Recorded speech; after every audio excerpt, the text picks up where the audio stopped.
What happens when a child is taken to the Juvenile Detention Center?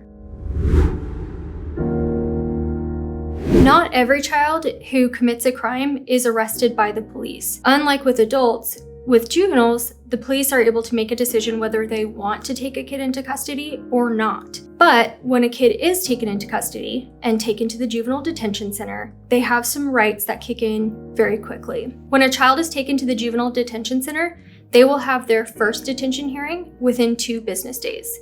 At that hearing, the judge will make a decision if the child should be released or if the child will remain in the detention center. There are a number of things that the judge considers when making the decision. Does the child have suitable supervision at home, someone who's able to supervise them? Does the child have a parent at the hearing to take them home that day? Does the child have a history of adjudication of delinquent conduct in the past? Is the child a danger to himself or others? Is the child likely to abscond and not return to court when court is scheduled again?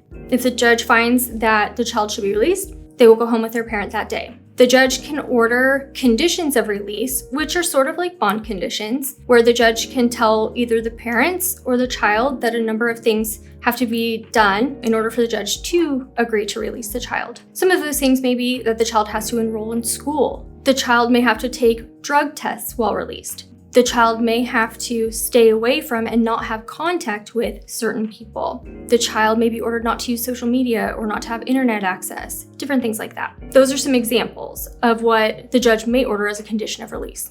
If the child is not released at their detention hearing and they continue to be detained, they have a right to have a hearing within 10 business days, so essentially like 2 weeks. That hearing, the judge is going to hear about how the child has done during their time in detention, and the judge is going to also be reminded of why the child is there in the first place. Again, the judge will make a decision about whether to continue to detain or release the child. And this goes on every 10 business days, or essentially every 2 weeks, until the child is released. Thank you for watching. You can leave any questions or comments down below, or you can find us at our website at varghese.texas.com.